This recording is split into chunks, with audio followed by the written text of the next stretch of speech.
வணக்கம் பஸ் நம்ம சாப்பிட்டு வச்சிங்கன்னா மறுபடியும் இந்த ஹோண்டா சிட்டி மறுபடியும் ஒரு வேலைக்கு வந்துருக்கப்பா நான் சொன்ன மாதிரி அடுத்தடுத்து ஒரு சின்ன வேலை அப்படின்ட்டு போன ரூபாய் செஞ்ச வேலை போக இப்போ அடுத்தது seat cover work. Seat cover பார்த்திங்கன்னா நம்ம நாஃபா லெதரில் அழகு போல் வந்து இந்த வண்டிக்கு என்ன பண்ணிதுன்னா இந்த லைட் சாண்டல் கலரில் வந்து ஃபிக்ஸ் பண்ணி போடுது. நாஃபா லெதரில் டபுள் ஃபிக்ஸிங்கில் கவரை பார்த்தாலும் தெரியும், நல்லா குவாலிட்டியாக பக்காவாக இருக்கும். சரி ரைட் ஓகே. இதை வந்து வண்டியில் இருக்கிற கவர் பார்த்திங்கன்னா கம்பெனி கவர் தான் இருக்குது. ஆல்ரெடி வந்து வண்டி வர்றதுக்கு முன்னாடி பார்த்திங்கன்னா சாதா கவர் இருந்தது, மேலே வந்து ரெடிமேட் கவர் போட்டிருந்தாங்க. அதை எடுத்து விட்டு அப்படியே ப்ளைனாக விட்டுருந்தோம். இப்போ வந்து பார்த்திங்கன்னா அழகு போல் வந்து கம்பெனி கவரில் தான் இருக்குது, அழகு போல் ஒரிஜினாலிட்டியாக இருக்குது. இது என்ன பண்ணால் கொஞ்சம் எல்லாம் அழுக்காக இருக்குது. அதனால் வந்து சீட் கவர் பார்த்திங்கன்னா பக்காவாக சூப்பராக இந்த வண்டிக்கு பண்ணி வரும். அது மட்டும் இல்லாமல் இந்த வண்டிக்கு பார்த்திங்கன்னா கீ லாக் செட்டு பார்த்திங்கன்னா ரிமோட் டைப்பில் வந்து போட்டிருக்குது. அதையும் வந்து வேலையை முடிச்சுட்டு அப்புறமா உங்களுக்கு இது பண்ணுறேன், வேணால் வந்து இன்னும் நேர் பார்க்கணும், அதனால் அப்படியே விட்டுருக்குறோம். அடுத்தது அதே மாதிரி பேக்லையும் பார்த்திங்கன்னா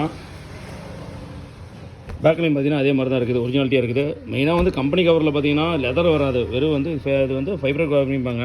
அந்த லெதரில் வரும்போது பார்த்திங்கன்னா கம்பல்சரி அழுக்குப்படும். இதெல்லாம் அழுக்குப்படக்கூடியது தான், அதனால தான் மேலே வந்து கவர் போட்டுக்கிறது.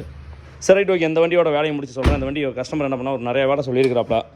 அந்த வேலையில் முடிச்சுட்டு அடுத்த வீடியோ போடுறேன் எப்படின்னு பார்த்து சொல்லுங்கள். நான் இந்த வண்டி அப்பப்போ சின்ன வேலைக்கு நான் அண்ணன் கொண்டு வந்து தருப்பாப்பில்.